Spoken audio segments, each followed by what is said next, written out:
Jemi sërish bashkë tani miq për të vazhduar me të ftuarit në studio. Kam shumë kënaqësi sot të flasim për një projekt dhe për nxënës të suksesshëm në fakt, të cilat na përfaqësojnë në vende të ndryshme të botës. Do të flasim sot bashkë me Valbona Ramadani Azizi. Mirë se erdhe. Mirë se u gjeta. Kënaqësi gjithmonë të gjendem në studion tuaj. Jemi si në shtëpi. Gjithmonë shumë kënaqësi të bisedojmë bashkë me ty. Edhe kemi nxënësin Ahmet Beqiri. Si jeni? Mirë, si e Ahmet, si e zgju, si të ka nis dita sot? Shumë mirë ka zgju, por kemi pak dica stres. Stres ke? Do kaloj, të premtoj. Do harrosh që ekzistojnë këto kamerat këtu për re. Po. Rruga me sfida, ë? Po. Deri këtu. Pak. Vetura, ajo, kjo. Pak. Janë gjëra që ndodhin sepse jemi njerëz apo nuk kemi Nuk kemi robot diçka, po dhe robotëve ju ndodhin. Edhe roboti ju ndodhin ca defekte, ju kputet ndonjë tela, si dihet asnjëherë. Po, do vetë kam një ti për projektin tim. Apo? Po, shumë. Tema e projektit tema e projektit tënd, se mu lidh goja, ishte në robotik? Po, në robotikë, në kategorinë e robotikës. Në kategorinë e robotikës. Për çfarë bëje fjalë? Pra, unë kam bërë robotin për njerëz të verbër. Ishte quajtë speedrun. Okej. Pra, do jape njerëzve me komanda zanoreve të tregon rrugën si të shkojnë, se të kese një udhëtim të sigurt. Për të ecur? Po, për njerëz të verbër për të ecur. Roboti do të jetë të dëgjojë një hapë përpara të personit, është një robot 6 këmbësh. Okej. Edhe do të analizojnë të gjithë rrugën. A janë të sigurt, a janë në trotuar, a janë në rrugë, a vendojnë objekte, si mjetet, si vetura, bicikleta. Shumë interesante si. Mendon që do të funksionojnë në Maqedoni nëse do të vihet në praktikë? Inshallah, do bëjmë praktik. Do bëjmë praktik. Po, një kompani me robotin tim. Pse jo? Po. Pse jo, është një ide shumë e mirë. Valbona, si u gjindët në këtë projektin? Atëherë kështu, një fillimisht ne kemi fatin të kemi nxënës me kaq elan dhe të punojmë me kaq ide avangarde. Zakonisht nxënësit na vjen me ide, edhe ideja është e vet Ahmetit, edhe krijimi është i vet tij, ne vetëm e kemi mbikëqyrë, nuk kemi bërë asgjë tjetër. Ai ndoshta kërkon një mbështetje se ku mund ta çoj këtë projektin, ku mund ta ekspozoj këtë projektin. Ajo na mbetet neve, ndërsa sa i përket pjesës së punës, ai e ka bërë gjithçka vet, dhe idenë edhe krijimin, edhe plus edhe kodimin e ka bërë vet. Tash është në nismën fillestare domethënë të projektit që kërkon zhvillim, po gjithsesi se do të besoj se do ta kryej. Si u gjendëm? Atëherë, fillimisht, ne gjendemi këtu për të thonë se nxënësit tonë, edhe dy nxënëse që nuk i kemi sot këtu prezente, që i përshëndesim prej këtu, edhe ju themi që herën e ardhshme mos kem frikë të vinë në studio, se nuk është aq keq, apo Ahmet? Jo, ha? Shisa mirë është? Kaloj. Po si shtëpi jam, se shme shokut jam në katër. Eshe, 3 minuta shkon. Hava Zibeli dhe Kenza Nuhia, të cilat së bashku me Ahmetin, dhe në përcjelljen e një mësimdhënësit që e përshëndes edhe profesoreshën Redina, me projekte që ne krijuam në shkollën tonë, morëm pjesë në një Science Expo në Afrikë, në fakt në Gabon, Libreville. Aty u mlodhën shumë shtete, kryesisht të Afrikës, po jo vetëm, me ftesë normalisht, kishte edhe nga Shqipëria dhe nga Kosova. Ato na ndihmuan pak të jemi më të qetë në këtë aspekt, kur e flasim gjuhën e njëjtë, apo? Edhe nxënësit tonë patën një mundësi, një eksperiencë të jashtëzakonshme të shfaqin le të themi talentet e tyre fillestare, sepse ne jetojmë në Maqedoni dhe zhvillimet e shkencës janë të ngadalshme dhe janë fillestare. Nuk mund të themi se jemi në një zhvillim të hofshëm. Edhe idetë dhe projektet tona normalisht janë në krijimet fillestare të tyre.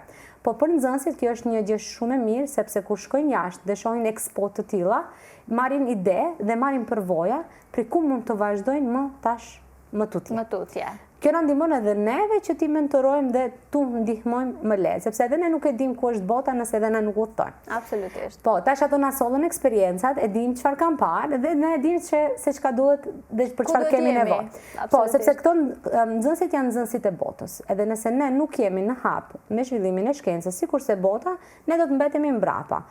Është e rëndësishme që ne të kemi vullnet të mirë të punës edhe dëshirë për t'u avancuar dhe kaq ne këto dyja i kishim. Dhe ka gjithuasht edhe arritën nxënësit atje.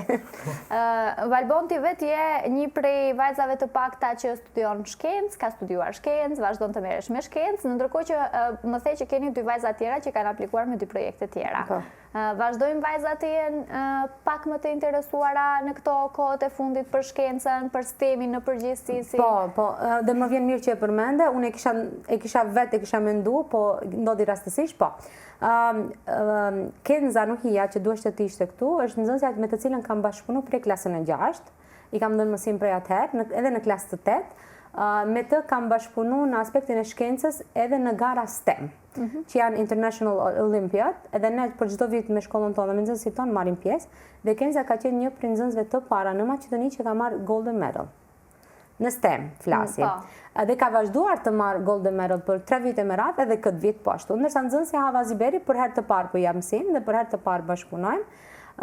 Ne e krijuam një prototip të projektit tonë, doli i mirë, por nuk doli sepse ishte versioni i parë, po Hava pastaj e mori vetë projektin dhe e krijoi prototipin e dytë dhe e bëri shumë më të mirë se sa i pari, që i bie se është një vajzë që ka ambicie dhe ka ide dhe e do këtë fushë. Gjithsesi, se nëse shfaqen interesim të vazhdueshëm, do të bashkëpunojmë edhe me të. Ndërsa sa i përket Ahmetit, për shembull Ahmeti jo rastisht është këtu. Ahmeti para se me shku në Afrikë, e mori vendin e parë në gara fizik, e mori vendin e parë në gara matematik, edhe pastaj shkuam në Afrikë. Hap pas hapi. Parë në Maqedoni, pastaj në Futror. Prej ku të erdhi ideja të fokusohesh pikërisht në këtë gjë, tek të verbrit? Pra, vitin e kaluar ku ishim në vitin e dytë, me Profinal Peri ne kishim dashur të shkojmë në gara Teknofestit. Ai më tha të krijoj një projekt për Teknofest. Unë pa kisha krijuar një projekt se gjashtë-këmbësh, edhe mendova çfarë mund të bëj, çfarë gjëra inovative mund të bëj. Edhe në fund mora mend se të bëj një robot për njerëzit e verbër, se e parë se kanë shumë jetë të vështirë pra. Kanë shumë vështirësi në përgjithësi, shumë rrezikshme për ata. Edhe mendova se të bëj një projekt që të tregon rrugën e tyre, të jenë sigurt, të kenë një jetë më të mirë. Edhe kështu e vëmendja, e fillova të bëj.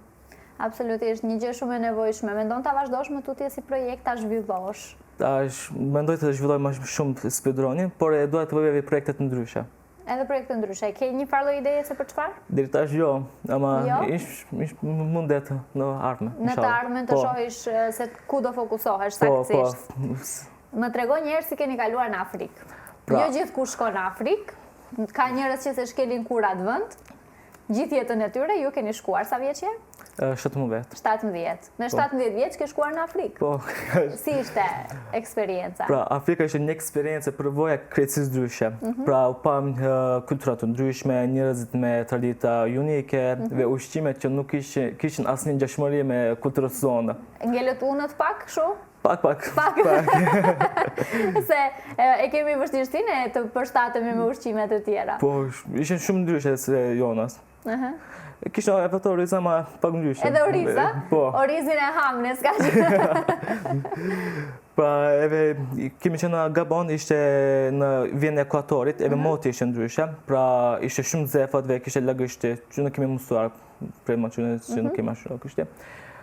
Po ishte, se them, një eksperjenca më të mire që kam pa në jetën, po më të mire, mu të them se ka një eksperiencë që ata. Ke takuar njërës tjera atje? Po, shumë plot me njërës, kam të kërpit njërës me Tunusit, në Qatë, Ivory Coastit, plot vende.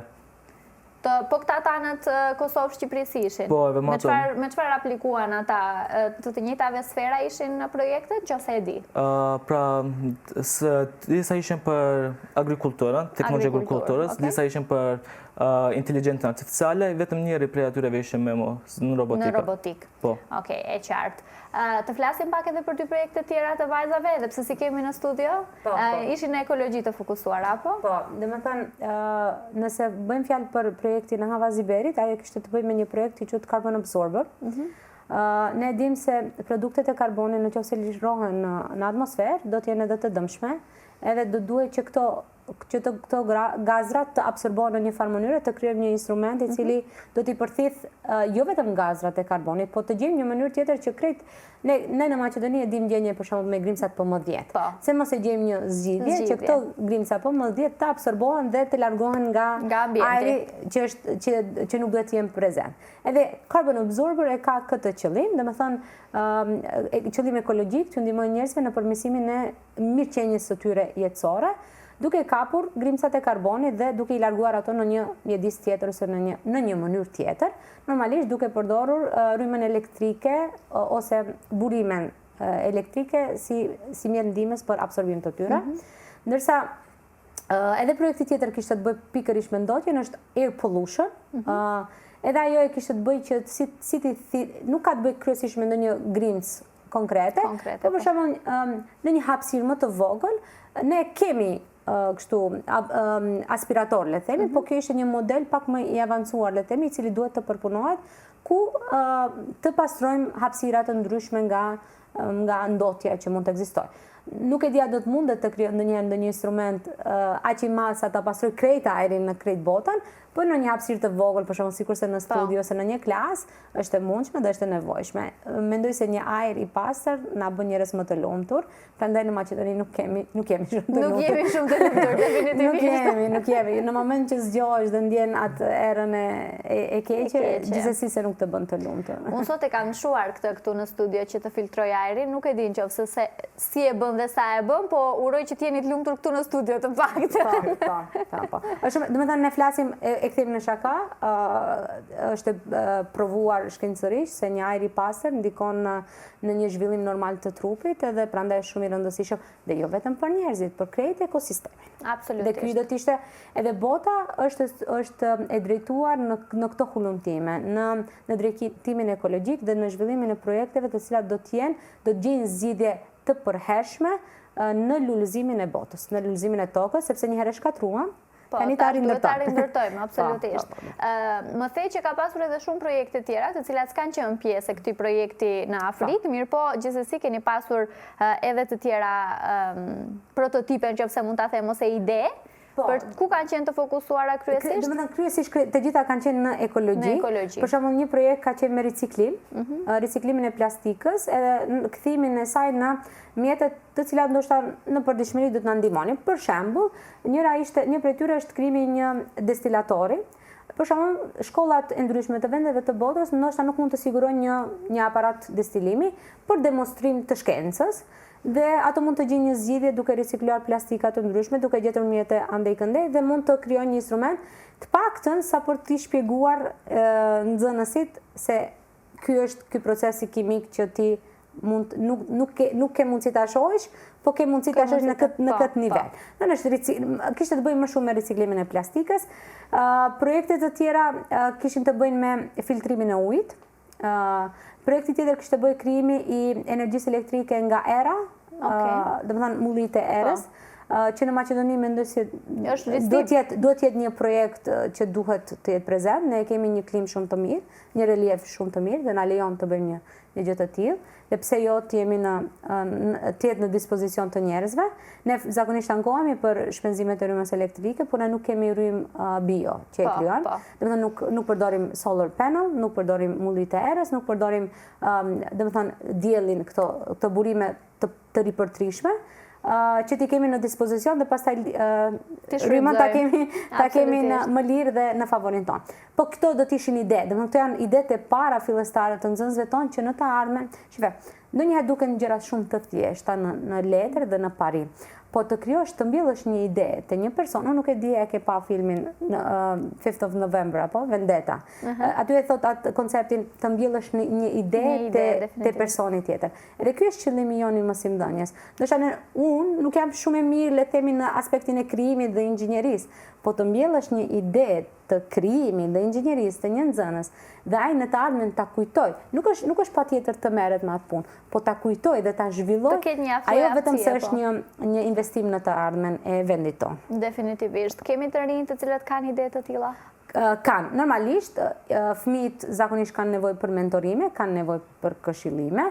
Kjo për shkak se normalisht ato kanë një jetë të vetën, me shumë distractions, apo me shumë shpërqendrime dhe me shumë stimulime, le të themi, po edhe me shumë lëndë për të mësuar.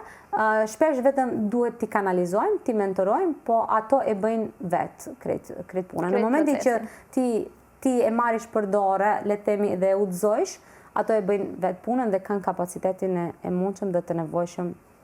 Dhe me thënë, kemi shpresa në gjeneratat e reja për zhvillimet të tilla. Qurim të mos na ikin. Nxënësit tonë nuk kanë një ide të tillë. E kam biseduar. Nuk duan të ikin. Zakonisht kam biseduar me nxënësit tonë dhe zakonisht flas. Unë jam prej atyre që i motivoj të dalin jashtë, jo të ikin jashtë, të dalin jashtë, të marrin eksperjenca dhe të sjellin këtu, sepse neve kemi nevojë për këtë zhvillimin. Ato nuk e duan këtë. Ato duan të qëndrojnë, po. Nuk e dinë të ardhmen si që është, po duan. Më bëj qefi që është ashtu. Amet, ke pasur ndihmë? Të ka ndihmuar dikush në realizimin e idejës, të projektit? Po, kam marrë ndihmë prej shkollës, prej prindrit, prej njerëzve në rrjet, por shumica projekte kam vetë. Vetëm kam marrë ndihmë të gjej materialet, sepse në Maqedoni që s'kishte problem të gjesh elektronika, për atë kam marrë ndihmë prej shkollës. Për ndryshe, vetë e kam kryer. E ke kryer vetë. Çfarë të kanë thënë miqt, shokët, njerëzit që e kanë parë që ke qenë në Afrikë? Shokët tim më thonë, pse shkon në Afrikë, çfarë do bësh atje? Por ato ishin një habitje e madhe. Edhe prej prindërve se shkon shumë njerëz në Afrikë. Nuk shkojnë në Afrikë, jo, definitivisht. Po, ishte shumë për atje një habitje, para nuk besojshin, mendojshin se kam të dalë me ata, ma. Dhe në momentin që janë nisë, tuk e kam besuar se do të shkojnë. Se do shkojnë, po. Ka ikur vetë ose ishit edhe ju? Ishin me një mësimdhënëse, po, e përmenda dhe mere, profesoresha Redina. Unë nuk mundesha për arsye private, nuk mundesha gjithsesi t'i shoqëroj, po në të ardhmen besoj se do t'jem edhe unë në gjendje të shkosh edhe ti në Afrikë, Valbon. Po, ndoshta jo në Afrikë, po gjithsesi në një vend tjetër, po. Dhe me thënë, nxënësit nuk e besoni, sepse njerëzit tonë janë të prirur më shumë nga Evropa edhe mendojnë se zhvillimet më të mira ndodhin në Evropë, në Amerikë ose në Kinë. Edhe kjo shkuarja në Afrikë ju dukeshte sikur, le të themi, figurativisht sikur po kthehemi mbrapa dhe ideja se po shkojmë në Afrikë, shkojmë në një botë të tretë. Dhe kjo nuk është kështu. Në momentin që bëjmë një kërkim të vetë kryeqytetit, të shohim se ku është, Gaboni qëndron shumë më lart në aspektin e zhvillimit të Ballkanit. Edhe gjithsesi se do të ketë një zhvillim tjetër, edhe do të ishte një eksperiencë shumë e mirë për nxënësit tonë, duke i këshilluar vazhdimisht, sepse njëherë fillimisht kur ju thamë se do shkojnë në Afrikë, krejt ishin entuziast. Po pastaj, kur do ishte të zgjedhim, ra entuziasti, se do ishte të bëjmë selektim të projekteve. Po pastaj, kur u bë për zgjedhja e nxënësve, problemi tjetër ishte vaksinimi, dhe e dish që bëhet fushata rreth anti-vax, plus ishte një kohë grip rash, edhe nxënësit tonë kishin frikë për shembull të vaksinohen në kohën që marrin edhe antibiotik. Po vaksinat disa edhe nuk janë prezente në Maqedoni me sa di. Po, edhe kjo ishte një sfidë tjetër që erdhën nga Slovenia dhe e kanë marrë nxënësit në Kosovë, nuk e kanë marrë në Maqedoni, edhe e kanë marrë 2 ditë para se me shku, që duhej të jetë 8 ditë minimum. Po. Edhe pse vaksina në një aspekt shëndetësor nuk paraqitet ndonjë problem, mundeshte të shkohet edhe pa të, po për të mos rrezikuar, po për qenë të sigurt, dhe për tu le të themi për tu ambientuar më lehtë, do të ishte një zgjedhje e mirë dhe kjo ishte edhe këshilla ime. Domethënë, gjatë gjithë kohës duhej ti besojmë, ti me këmbë në tokë, ti mbajmë se do të shkojmë, e marrim vaksinën, e kemi nxjerr biletën dhe shkojmë, dhe pas një udhëtimi 10 orësh dhe ndryshimeve klimatike, 10 orë ose më shumë, mendoj se 10 orë, po. Dhe ndryshimeve të mëdha klimaterike, nga Maqedonia në Stamboll ftohtë i madh, furtunë, dhe nga Stambolli në Afrikë nxehtë i madh, e arritën. Plus që ndejten edhe 2 ditë pak më tepër. E shëtitën pak, a? Po, bashkë për shqitën. Pikërisht për shkak të klimës që në Stamboll kishte furtunë, dhe më thënë ishte shumë ftohtë, edhe nuk kishte fluturim kthimi, dhe e kanë shiju maksimalisht.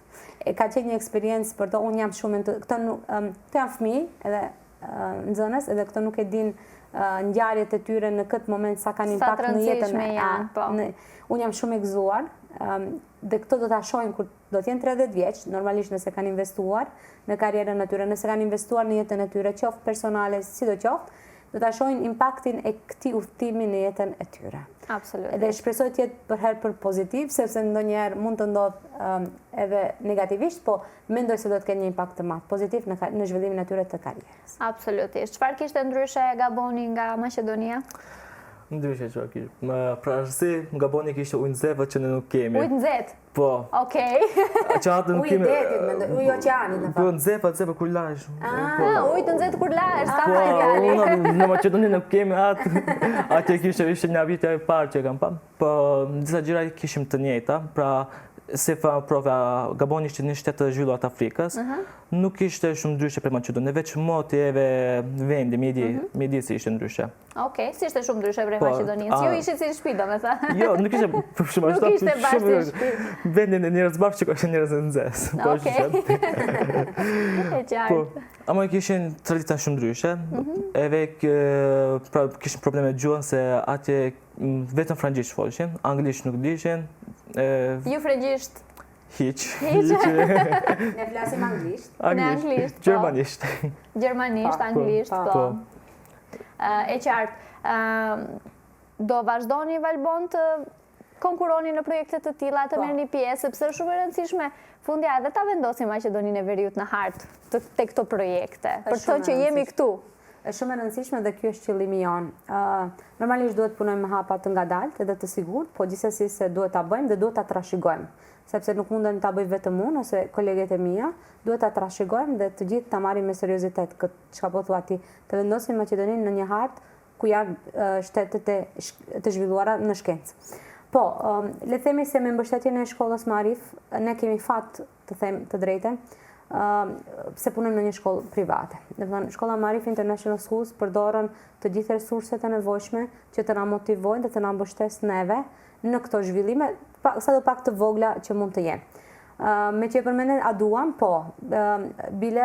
A keni plane? A jeni në përpunime sipër të planeve? Zakonisht ne bëjmë plane të aktiviteteve vjetore dhe në aktivitetin ton vjetor kemi planifikimin e një panairi shkencor për vit, të cilën do ta organizojmë për vitin e tretë radhazi, domethënë është e treta herë. Zakonisht e kemi organizuar në dhjetor, po për arsye të ndryshme, të panevojshme, le të themi, do të organizohet në maj, me 20 maj, ku mirëpresim të gjitha shkollat nga Maqedonia të aplikojnë. Do të ketë njoftime nga shkolla dhe në rrjetet tona sociale për këtë aplikim, dhe do të mund të aplikojnë dhe të shfaqin këtë mundësitë e tyre. Aplikimi është pa pagesë, domethënë kjo është një mundësi e mirë për shkollat publike. Edhe shkollat publike mund të aplikojnë. Kretë shkollat domethënë mund të aplikojnë. Është pa pagesë sepse zakonisht në Maqedoni vetëm, për këtë vit është vetëm në Maqedoni. Kjo është shumë e rëndësishme sepse ne kur jemi në raport të ngushtë, për shembull, organizuam garat në Kimi, dhe ne jemi në raport të ngushtë me një shkollë publike të komunës. Edhe ato shprehin shqetësimin për mjetet financiare që duhet vinë deri te shkolla jonë, kupton? Ose për mjetet financiare që duhet shkojnë deri në Ohër. Edhe ne duke i ditur këtë shqetësimin dhe ne nuk duam që nxënësit e Maqedonisë të kenë këto shqetësime, ne bëjmë një panair ku ato do të marrin pjesë me ta shfaqin vetveten sa munden, pa mos dashur të bëjnë një investim më të madh, domethënë me minimale, le të themi. Mjafton të kemë projekte të mira. Domethënë Science Fair është festivali më i madh i shkollës tonë që ne organizojmë. Aty është një kategorizime me vende të para, vende të dyta dhe vende të treta, të shkollës fillore dhe të shkollës së mesme. Në shkenca, në të gjitha shkenca, sikurse që është kimi, biologji, matematik, fizik, gjeografi. Dhe kemi pasur shumë sukses. Vitin e parë, për shembull, kemi pasur 99 aplikant, vitin e dytë kemi pasur 150 aplikant. Kështu që shkon duke u rritur. Po, këtë vit mendoj se nxënësit në Maqedoni e kërkojnë këtë. E kanë mësuar se bëhet traditë pastaj. Po, domethënë e kërkojnë, është sikurse me rinin, për shembull kur kërkojmë, si do ta shpreh rinia kapacitetin e vet nëse nuk ka hapësira dhe mjedise ku ta shprehë. Absolutisht. Dhe ne këtë mjedis po ua ofrojmë edhe ato kanë nevojë, janë të uritur, edhe prandaj po rritet edhe numri, edhe mendoj se e kemi bërë mirë, normalisht me përmirësime, e kemi bërë mirë organizimin, jemi munduar të jemi të kujdesshëm në aspektin e dhënies së çmimeve dhe dhuratave, edhe këtë e kam vlerësuar nga jashtë, edhe prandaj edhe është rritur, edhe besoj të kemi më shumë Po, dhe është shumë e rëndësishme që po bëhet në shkencë mbi të gjitha, sepse e the edhe vetë pak më herët, nuk motivohen shumë nxënësit tanë për të marrë pjesë në projekte shkencore, po ndoshta me kalimin e kohës po ndryshon ky perceptim, sepse kam parë tani shumë të interesuar për shkenca kompjuterike, për inxhinieri, nxënësit shkojnë edhe në kurse të ndryshme pikërisht për këto, kështu që ndoshta jemi në rrugë të mbar. Robotin tënd do ta bëjmë? Të bëjmë? Do ta shesim? Inshallah. Do ta shesim, Para të bëj disa do ta funksionoj se s'bën. Po, disa robote, kështu 1, 2, 3, 4, pastaj. Po, është më bëj qefi që je fokusuar te një kategori njerëzish që janë vulnerabël, ju themi ne për ndryshe, sepse shumë pak njerëz mendojnë për këta njerëz, për këta minoritete, nëse mund t'ju themi, për këta grupe vulnerabël të njerëzve të cilët hasin në vështirësi të shumta në përditshmëri, thjesht ndoshta edhe si kanë kushtet e nevojshme në përgjithësi në komunikacion, në infrastrukturore, e të tjera, e të tjera.